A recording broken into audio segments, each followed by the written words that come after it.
लेकर आया हूँ न्यू स्टोरी का नया और धमाकेदार एपिसोड। यकीन मानिए आज का सफर आपको रोमांच और मस्ती से भर देगा। और हाँ दोस्तों, अगर आपने अभी तक हमारी कहानियाँ YouTube पर नहीं देखी तो अभी हमारे चैनल को सब्सक्राइब करें ताकि आप कोई भी मजेदार एपिसोड मिस ना करें। ध्यान रहे, यह कहानी पूरी तरह से काल्पनिक है, इसे केवल मनोरंजन के लिए बनाया गया है, इसे असलियत से जोड़ने की कोशिश ना करें। तो चलिए बिना किसी देरी के शुरू करते हैं आज का यह शानदार एपिसोड। तैयार हो जाइए एक नई और अद्भुत दुनिया में कदम रखने के लिए। EP10 जैसे को तैसा। बिल्ली तो बिल्ली, दीवार के पीछे छुपे आर्यन की किस्मत इतनी खराब की गमला सीधे उसी के पास गिरकर चकनाचूर हुआ। वहीं यह आवाज सुन लायला चौकन्नी हो गई। उसने तुरंत बाथटब से निकल कक्ष में हर ओर अपनी नजर दौड़ाई और अगले ही पल उसकी नजरें जमीन पर गिरे टूटे हुए गमले पर थीं। ये देखकर लायला की आंखें सिकुड़ गईं। खुद को एक सफेद झिन्ने कपड़े से ढकते हुए लायला पानी से रिश्ते अपने खूबसूरत नग्न बदन को लिए धीमे धीमे उस गमले की तरफ बढ़ी। इस सफेद कपड़े के बावजूद उसका शरीर किसी मूर्तिनुमा आकृति सा साफ साफ नजर आ रहा था। यह दूसरी बार था जब छुपे हुए आर्यन के करीब लायला शरीर पर बिना किसी कपड़े के आगे बढ़ रही थी। उधर मुनमुन सिपाही दुष्यंत के साथ सैन्य मोर्चे के मुख्यालय में पहुंच चुका था। मुनमुन को सबके सामने अपनी तारीफ करने के लिए मनाते दुष्यंत को पूरी उम्मीद थी कि मुनमुन जैसे भोंदू को इस लायक बनाने के लिए हर ओर उसका सम्मान होगा। ये वो जमाना था जब सबसे ज्यादा इज्जत उसी की थी जिसके पास सबसे अधिक ताकत थी और जो अपने ही जैसे ताकतवर योद्धाओं को तैयार कर सके।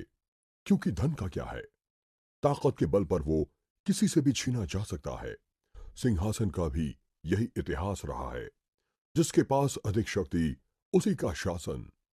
उस पर से दुष्यंत का संबंध तो राज परिवार से है, साथ ही वो एक खतरनाक योद्धा भी है।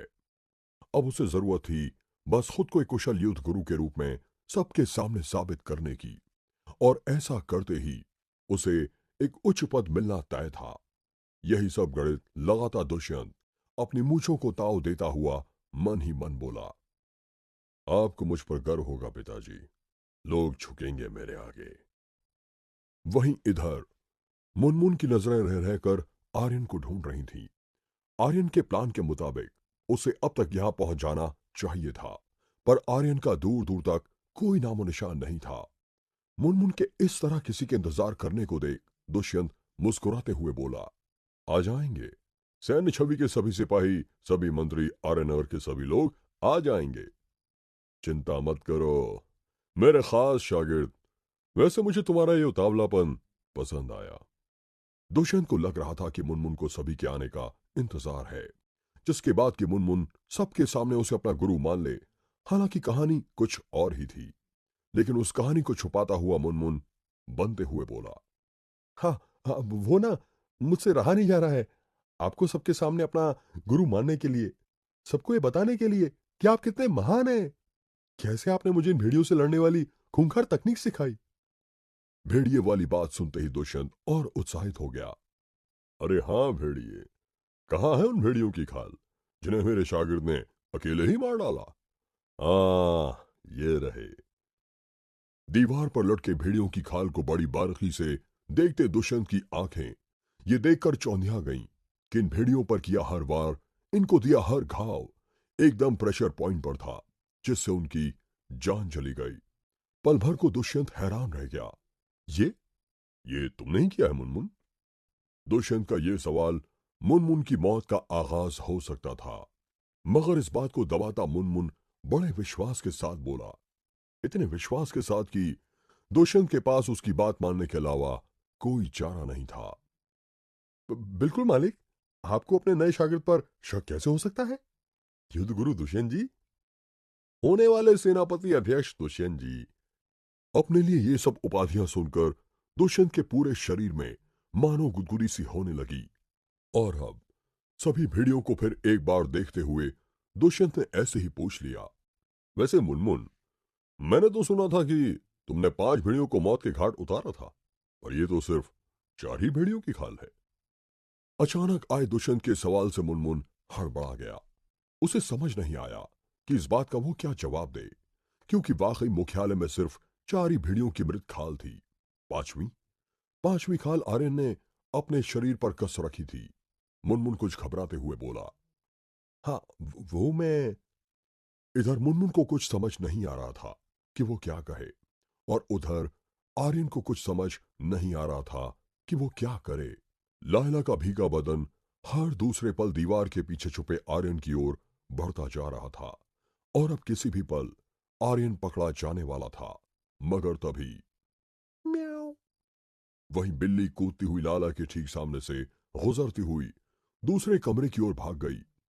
लायला को समझने में देर न लगी कि गमला फोड़ने वाली कारस्तानी भी इसी बिल्ली ने की होगी। खुद की जरूरत से ज्यादा सोचने पर हंसती हुई लायला ने अब अपने शरीर पर ढका वो सफेद झिन्ना कपड़ा हटा दिया, और झुकते हुए वो अपने भीगे बाल झटकने लगी।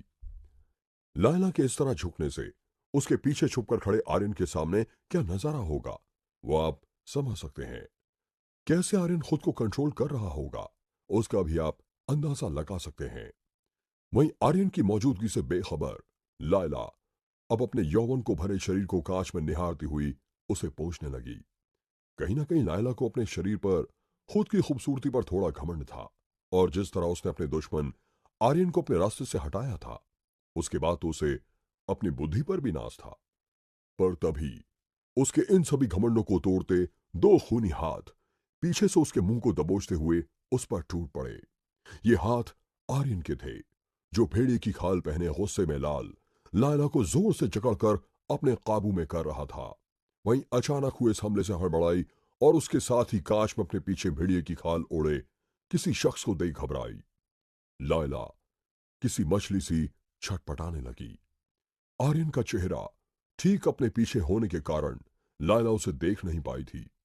लायला ने आर्यन की पकड़ से छूटने का हर संभव प्रयास किया, अपनी पूरी ताकत लगाकर आर्यन को खुद से दूर धकेलने की कोशिश की। पर आर्यन की डेडली पकड़ उसकी बनाई एक खास तकनीक थी, जिससे छूट पाना उतना आसान नहीं था। लायला चीखने की हर संभव कोशिश करने लगी, पर आर्यन का हाथ उसके मुंह को दबाए कड़ा कर जमा था, और अगले ही पल आर्यन ने अब लायला की गर्दन के खास प्रेशर पॉइंट पर अपने मुक्के से जोरदार प्रहार कर दिया। इस प्रहार का जोर इतना भयानक था कि लायला बेहोश होकर लड़खड़ाती हुई फर्श पर आ गिरी। वहीं हाफता आर्यन लायला के बदहवास शरीर के ठीक पास खड़ा था। इस बार उसे लायला के नग्न बदन को देखने से ज्यादा अपने बदले के दूसरे कदम को पूरा कर लेने की खुशी ज्यादा थी, क्योंकि पहला कदम तो मुनमुन सभी को मुख्यालय में बुलवाकर दुष्यंत को अपने साथ वहां ले जाकर पहले ही पूरा कर चुका था। और अब अपनी बाहों में लायला को उठाकर दीवान पर लिटाते आर्यन ने अपनी कमर से खास चमड़े का बैग निकाला, जिसमें वो लायला को पैक करके वहां से ले जाने वाला था। अब बात ऐसी है कि एक बार को आर्यन अपने बदले पर फोकस रहकर सिर्फ अपने काम पर ध्यान दे सकता था, पर रसिक ले आर्यन के व्यक्तित्व की ये दूसरी साइड थोड़ी सी नटखट थी, और इसीलिए लायला को उस चमड़े के बैग में पैक करने से पहले ना चाहते हुए भी आर्यन के हाथ अपने आप सरकते हुए लायला के उभरे पठारों पर पहुंच गए। इन पठारों पर कुछ देर अपने हाथ फेर लेने के बाद, इन पठारों की चोटी को अपनी उंगलियों से छू लेने के बाद, आर्यन ने फिर से खुद को कंट्रोल करते हुए और अधिक बदसलूकी करने से खुद को रोकते हुए बेहोश लायला को अपने बैग में भरकर उसे अपनी पीठ पर लादते हुए कसकर बांध लिया। हो सकता है इस वक्त आप बेहोश लायला के साथ जो आर्यन ने कुछ कुछ किया उसके लिए उसे गलत ठहरा रहे हो, पर लायला ने जो कुछ आर्यन के साथ किया था वो इसे कई ज्यादा गुना क्रूर और भयानक था। खैर, आर्यन तेजी से लायला को अपनी पीठ पर बांधे सैन्य मोर्चे की पिछली दीवार से उतर गया और अब तेजी से सैन्य छावनी की ओर बढ़ने लगा। वहीं दूसरी तरफ दुष्यंत के सभी शागिर्द ना सिर्फ सारे सिपाहियों को, आम जनता और खास मंत्रियों को भी इकट्ठा कर सैन्य छावनी के मुख्यालय की ओर तेजी से आगे बढ़ रहे थे। किसी भी पल वो मुख्यालय पहुंचने वाले थे। वहीं इधर मुख्यालय में दुष्यंत के सवाल से हकलाता हड़बड़ाता मुनमुन जैसे स्तब्ध था। वो क्या बोले क्या ना बोले उसे कुछ समझ नहीं आ रहा था।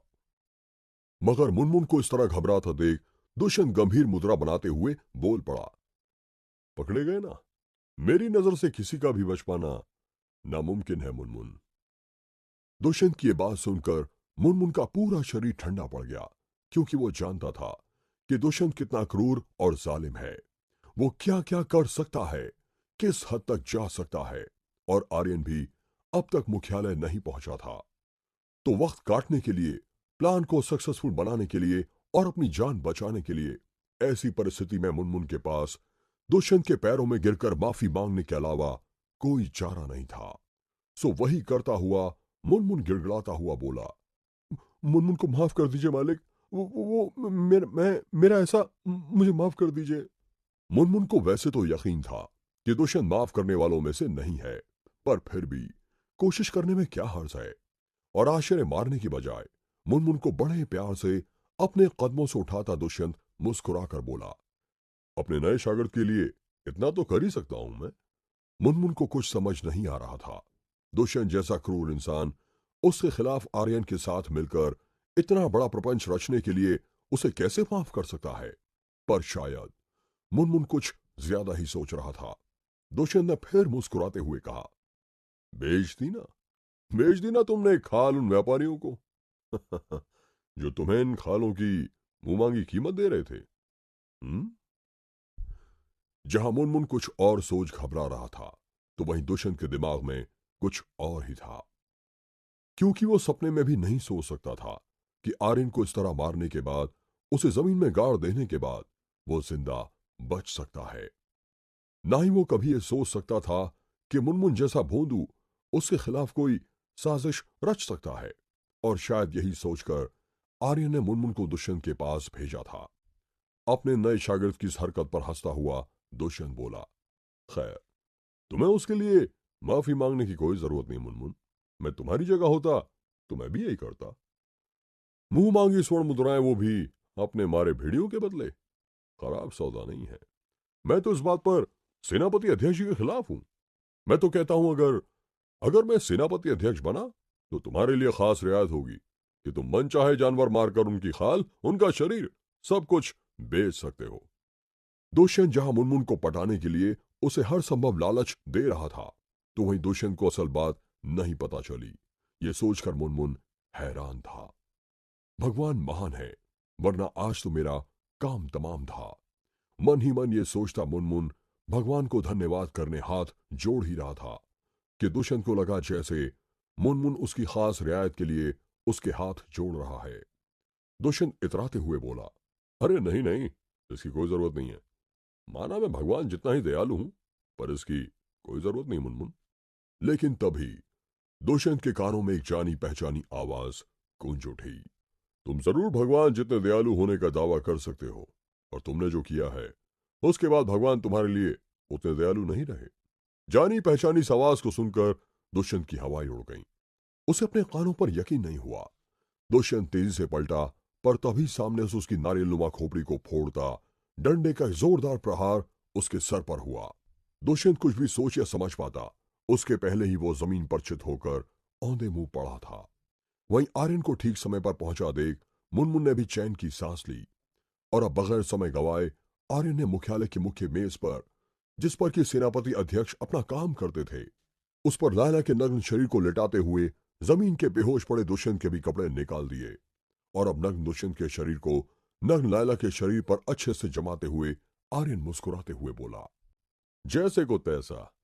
हालांकि जो इन दोनों ने मेरे साथ किया, उसके लिए मैं इन दोनों को मौत के घाट भी उतार सकता था, पर यहां आने से पहले मैंने किसी से वादा किया था कि मैं आर्यनगर में जो कुछ करूंगा उसमें आर्यन का गुस्सा नहीं, बल्कि रसिक लेले की चतुराई होगी।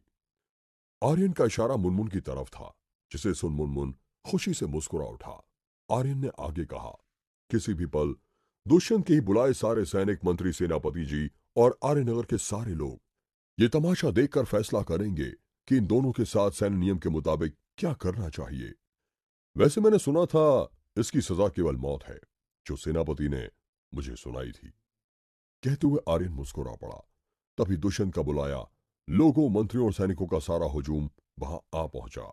उनके मुख्यालय में घुसकर लायला और दुष्यंत का नजारा देखने से पहले आर्यन और मुनमुन पीछे के रास्ते से वहां से रफू चक्कर हो गए। क्या होगा अब लायला और दुष्यंत का? क्या नया मोड़ लेगी यहां से आर्यन उर्फ रसिक लेले की ये रोमांचक कहानी? जानने के लिए सुनते रहिए action Aryan, only on Pocket FM.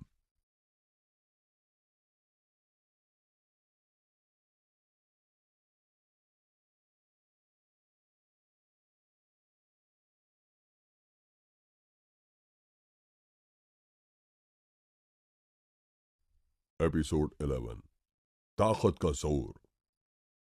ढलने को था। सभी पंछी लौटकर अपने अपने घरों को आने लगे थे। जहां आर्यनगर में शाम के 5 बज चुके थे, तो वहीं आर्यनगर के ही मुख्यालय में किसी की 12 बज चुकी थी।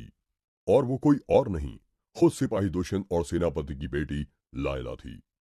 आर्यन का जमाया वो नजारा, सेनापति की मेज पर नग्न होकर एक दूसरे से चिपके दुष्यंत और लायला को देख सारी भीड़ सन्न थी। सभी मंत्रियों, सिपाहियों, खास तौर पर सेनापति को अपनी आंखों पर यकीन नहीं हो रहा था। वहीं ये सब छुपकर देख रहे आर्यन और मुनमुन को उम्मीद थी कि अब किसी भी पल इन दोनों को सैन्य छावनी में ऐसी हरकत करने के लिए वही सजा दी जाएगी जो आर्यन को कुछ न करने पर सुना दी गई थी। और वो सजा थी मौत की। सेना में होते हुए सिपाहियों के बीच, वो भी शादी से पहले, इस तरह के संबंध बनाने की केवल यही इकलौती सजा थी। आर्यन बड़े चाव से अपना बदला पूरा होते हुए देख रहा था। वहीं अपनी बेटी को इस हालत में देख बौखलाए सेनापति ने मयान से अपनी तलवार खींच ली। इस तरह सबके सामने सेनापति अपना अपमान होते हुए नहीं देख पा रहे थे। लोगों में तरह तरह की बातें होने लगी थी। कुछ का मानना था कि जरूर ये सारा दुष्यंत का किया कराया है, सेनापति जी की इज्जत को धूल में मिलाने के लिए। वरना इस तरह इस हालत में सेनापति की मेज पर रंगरलियां मनाते हुए दुष्यंत ने सबको मुख्यालय क्यों बुलाया होगा? यही सब देखने के लिए ना। वहीं भीड़ में से कुछ लोगों का मानना यह था कि जरूर यह सेनापति की बेटी लाला का ही चरित्र खराब है, वरना 3 दिनों के अंदर अंदर ही 2-2 पुरुषों से संबंध बनाना किसी अच्छी लड़की का काम तो नहीं हो सकता। हो ना हो, आर्यन ने ऐसे नहीं बल्कि इसने आर्यन को रिझाया होगा अपने साथ जबरदस्ती करने के लिए। इसकी हिम्मत तो देखो, अपने पिता की मेज पर खुलेआम। वहीं बाकी बचे लोग ये नजारा देख अपनी आंखें सेक रहे थे। सेनापति की बेटी लाला की खूबसूरती को देख इन नौजवानों के अरमान पहले ही हर रात पिघलते थे, और अब तो लायला उनके सामने बिना कपड़ों के पड़ी थी। लोगों की ये हवस भरी निगाहें, लोगों की ये चुभती बातें सेनापति जी सुन और देख पा रहे थे। उनका खून खौल उठा। मयान से निकली अपनी तलवार लिए वो दुष्यंत के साथ साथ अपनी बेटी को भी खत्म करने वाले ही थे कि तभी लोगों की इस भीड़ के बीच से ही वही मौत के काले साए खूनी योद्धा निकलते हुए सेनापति जी के सामने आ खड़े हो गए, जिन्हें खुद सेनापति जी ने आर्यन को ढूंढकर मार डालने के काम पर लगाया था। सेनापति का रास्ता रोककर खड़े हुए सभी खूनी योद्धा मंत्रियों की भीड़ में खड़े एक शख्स के इशारे पर ऐसा कर रहे थे, और वो शख्स कोई और नहीं, दुष्यंत के पिता आर्यनगर के महामंत्री भान सिंह थे। इस करतूत पर भी अपने बेटे को बचाते भान सिंह को देख सेनापति का गुस्सा तब गया। वो दुष्यंत से पहले अब उसके पिता को मारने मुड़े ही थे कि तभी दुष्यंत और लायला को कुछ कुछ होश आने लगा। अपने सर को पकड़कर खड़े होते दुष्यंत की आंखें आर्यन के उस तेज प्रहार के कारण धुंधली हो चली थीं। उसका दिमाग कुछ हिल गया था। अपने सामने लोगों की इस भीड़ को देख दुष्यंत लड़खड़ाता हुआ बोला, अरे तुम सब आ गए मुनमुन को मेरा शिष्य बनता देखने के लिए? आओ आओ आओ। सेनापति जी, क्या लंबे चौड़े तुम। हाँ, तुम क्या सेनापति हो? आओ आओ। अरे पिताजी, आप भी यहां हैं। आपको अपने बेटे पर गर्व होगा। देखो कौन मेरा शिष्य बन रहा है। दुष्यंत का सर चकरा रहा था। अपनी धुंधली आंखों से ही आसपास देखते दुष्यंत ने पुकारा, मुनमुन, मुनमुन, बताओ इन सबको कि मैंने कैसे तुम्हें वो तकनीक सिखाई थी। क्यों तुम मेरे शागिर्द बनना चाहते हो? मैंने बताया था ना तुम्हें क्या क्या बोलना है, मेरी तारीफ कैसे करनी है। बोलो बोलो। आउच, ये थोड़ी बोलना था मुझे। खुद को ठीक करता दुष्यंत फिर से बोला, मेरा मतलब जो तुम मेरे बारे में बोल रहे थे, महागुरु, आने वाले नए सेनापति अध्यक्ष वगैरह वगैरह, बोलो वो सब बोलो। अरे तुम बोल क्यों नहीं रहे हो यार? और इस तरह तुम मेज पर क्यों लेटे हो? दुष्यंत की धुंधली आंखें लायला को नहीं पहचान पा रही थीं, और इसी गलती में मुनमुन की जगह सबके सामने लायला की छाती को झकझोरता हुआ दुष्यंत बोला, अरे उठो, तुम सो क्यों गए? ये नजारा देख सबके चेहरे पर हंसी बिखर आई। तो वहीं ये सब छुपकर देख रहे आर्यन को अब मजा आने लगा था। दुष्यंत के झकझोरने से लायला भी कुछ कुछ होश में आने लगी, मगर आंखें खोलते ही अपनी छाती को झकझोरते दुष्यंत को देख लायला चौंक कर खड़ी हो गई। वो यहां कैसे आई? दुष्यंत के शरीर पर कपड़े क्यों नहीं है? वो खुद इस तरह मुख्यालय में नग्न क्यों है? ये सारी भीड़ यहां क्यों है? कैसे है? अपने तन को अपने हाथों से ढकती लायला को कुछ समझ नहीं आ रहा था, और ऐसे में उसकी नजरें अब बड़ी गुस्से में तपकर लाल हो चुके अपने पिता विक्रम सिंह पर, जो घूरते हुए उसी की तरफ देख रहे थे। मानो उनका मन हो रहा था कि वो इसी वक्त अपनी बेटी का सर धड़ से अलग कर दें, पर वो ऐसा करते उससे पहले ही अब दुष्यंत के पिता महामंत्री भान सिंह उनके रास्ते में आते हुए गंभीर मुख मुद्रा के साथ कड़क कर बोले, बात जितनी बढ़ाओगे उतनी बढ़ेगी विक्रम सिंह। भान सिंह की इस बात में जितनी समझदारी थी उतनी ही धमकी भी। अब अपने शरीर से अपना काला अंगूछा निकाल भान सिंह लायला के नग्न बदन को ढकते हुए मौत के उन साए खूनी योद्धाओं को आदेश देते हुए बोला, यह भीड़ यहां से मेरे पलक झपकते छट जाना चाहिए। महामंत्री का आदेश पाते ही इन खूनी योद्धाओं ने आओ देखा ना ताओ और अपने लंबे काले चोंगे नुमा कपड़ों से भयानक कोड़े निकालकर आर्यनगर की आम जनता पर बरसाना शुरू कर दिए। सैनिक जहां खुद ही महामंत्री का आदेश सुन वहां से निकल गए थे, तो वहीं आम लोगों को पलक झपकते वहां से खदेड़ते हुए उन खूनी योद्धाओं ने भगा दिया। ये सब आर्यन की समझ से परे था। ये खूनी योद्धा महामंत्री दुष्यंत और लायला को सजा देने की बजाय आर्यनगर के आम लोगों को क्यों मार रहे हैं? आर्यन ने परेशान होकर कहा। वहीं इस बात का जवाब होते हुए भी चुप मुनमुन ये सब कुछ अपनी आंखों के सामने होता बड़ी लाचारी से देख रहा था। वहीं भीड़ को इस तरह खदेड़ जाते देख नंगा दुष्यंत चिल्लाया, अरे कहां ले जा रहे हो सबको? कौन हो तुम? तुम्हें तो मैं। दुष्यंत भी इन खूनी दस्ते के बारे में नहीं जानता था। इस तरह अपनी जमा की भीड़ को भागते देख दुष्यंत ने भी अपनी मयान से तलवार खींच ली, पर बदकिस्मती से नंगा होने के कारण उसकी कमर पर उसकी मयान नहीं थी, और चीज को वो तलवार समझकर पूरी ताकत से खींच रहा था। वो तलवार नहीं, कुछ और ही था। अपने बेटे को इस तरह बौखलाया और बहराए देख भान सिंह ने उसे शांत करते हुए कुर्सी पर बिठाया और पास पड़े काले कपड़े से उसके शरीर को ढकते हुए भान सिंह बोला, श्श, बिल्कुल चुप, चुपचाप बैठे रहो यहां। अपने पिता की हुर्राती आवाज सुन दुष्यंत एकदम शांत हो बैठ गया। वहीं कुछ खूनी योद्धा अब भी सेनापति के घेरे में खड़े थे। सेनापति करना तो बहुत कुछ चाहते थे, मगर उन्हें भी पता था इस खूनी दस्ते के सामने उनकी ताकत कुछ भी नहीं। इस बात को और पक्का करते हुए भान सिंह ने कहा, बिल्कुल सही सोच रहे हो सेनापति। इन खूनी योद्धाओं के आगे तुम्हारी ताकत कुछ नहीं, और मेरे आगे तुम्हारी औकात कुछ नहीं। ये तुम भी जानते हो कि राजा नरसिम्हा मुझे कितना मानते हैं। बेशक तुम भी मेरी तरह शाही खानदान से हो, पर मेरी नजदीकियां मृत्युंजय साम्राज्य के राजघराने से कितनी हैं, ये तुम्हें भी नहीं भूलना चाहिए। भान सिंह की इस बात पर सेनापति ने उबलते हुए कहा, तुम धमकी दे रहे हो मुझे? जो कुछ तुम्हारी औलाद ने मेरी बेटी के साथ किया? मगर सेनापति की इस बात को बीच में ही काटते हुए भान सिंह ने कहा, ना ना ना, सिर्फ मेरी औलाद ने नहीं, ये जो कार्यक्रम यहां खुल्लम खुल्ला चल रहा था इसमें तुम्हारी बेटी भी शामिल थी। और शायद तुम भूल रहे हो, ये मुख्यालय तुम्हारा है, ये मेज तुम्हारी है, जिस पर ये दोनों उम्र के मारे खूबसूरत नौजवान रंगरलियां मना रहे थे। तो देखा जाए तो इसमें ज्यादा हिस्सेदारी मुझे यौवन से भरी तुम्हारी बेटी लायला की लगती है सेनापति। महामंत्री भान सिंह की इस मलिन और भद्दी बात पर लायला अपनी सफाई देना चाहती थी, मगर उसके बोलने से पहले ही उसके मुंह पर उंगली रखते महामंत्री ने कहा, बेटी, जब दो बड़े बात कर रहे हो तो बीच में नहीं बोलते। सिखाया नहीं तुम्हें तुम्हारे पिता सेनापति विक्रम सिंह ने? और वैसे भी मैं जो कुछ बोल रहा हूं वो तुम्हारी भलाई के लिए ही है, वरना तुम्हारा गुस्सैल बाप तो अब तक तुम्हारा सर धड़ से अलग कर चुका होता। क्यों सेनापति? भान सिंह को अपनी बेटी के इतने नजदीक देख, उसे अपनी बेटी के शरीर को घूरते देख सेनापति गुस्से में गरज उठा, भान सिंह! मगर वो कुछ भी करता उससे पहले खूनी योद्धा उसे अब कसकर जकड़ते हुए खड़े हो गए। सेनापति ने लाख कोशिश की उनकी गिरफ्त से छूटने की, मगर उनसे खुद को छुड़ा पाना उसके लिए असंभव हो रहा था।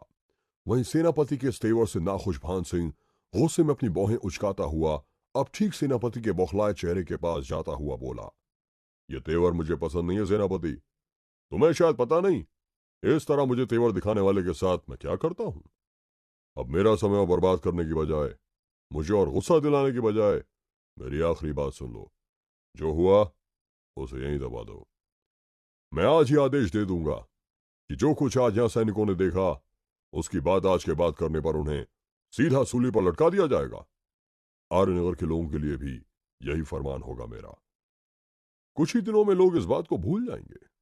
राजधानी तक ये बात ना पहुंचे, तुम्हारी बेटी और मेरे बेटे को सैन्य छावनी के नियमों के तहत मौत की सजा ना हो, इस बात का ख्याल भी मैं रख लूंगा। अब फैसला तुम्हारा है। या तो अपने गुस्से पर काबू कर, या इस बात को यहीं दबा दो, या गुस्से में पगला कर खून कर दो अपनी बेटी का। मुझे फर्क नहीं पड़ता, पर मेरे बेटे पर मैं आज भी नहीं आने दूंगा, और मेरी मर्जी के खिलाफ तुम उसका बाल भी बांका नहीं कर सकते, ये तुम भी जानते हो। अब फैसला तुम्हारा है। चलो दुष्यंत। कहता हुआ भान सिंह अपने बेटे को लेकर वहां से निकल गया। वहीं ताकत के सामने हारा सेनापति लाचार था। चाहकर भी वो कुछ नहीं कर सकता था।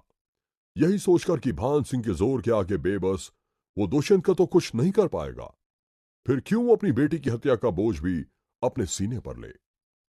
वहीं लायला अपने पिता को सब कुछ बताना चाहती थी कि जैसा वो सब सोच रहे हैं ऐसा कुछ भी नहीं है।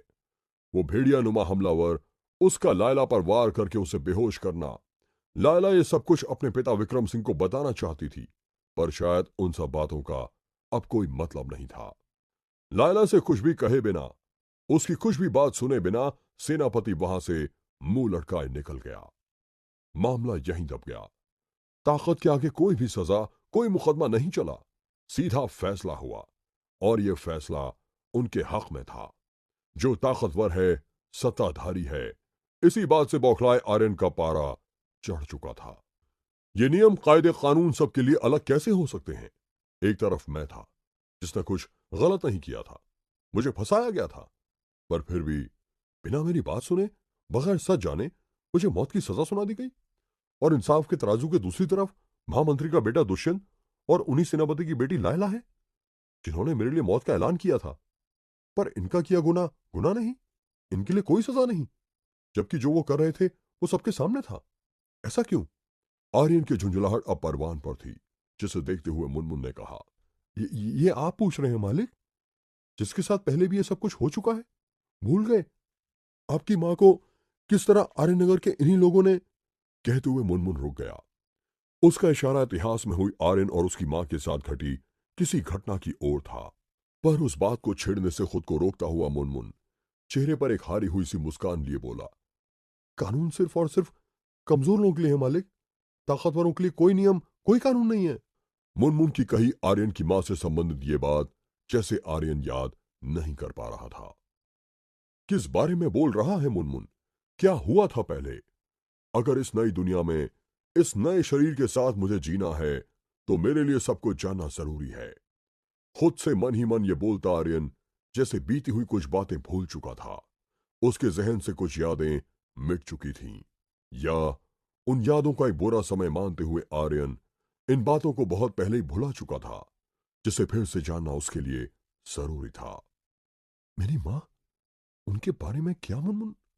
क्या हुआ था पहले? क्या किया था आर्यनगर के लोगों ने मेरी मां के साथ? आर्यन के सवालों से जैसे मुनमुन सन्न था। आर्यन कैसे वो सारी बातें भूल सकता है? मुनमुन ये सोच रहा था। किस ओर इशारा है मुनमुन का? क्या है आर्यन का सच? कौन सा नया सफर आर्यन का इंतजार कर रहा है? जानने के लिए सुनते रहिए action Aryan, only on Pocket FM.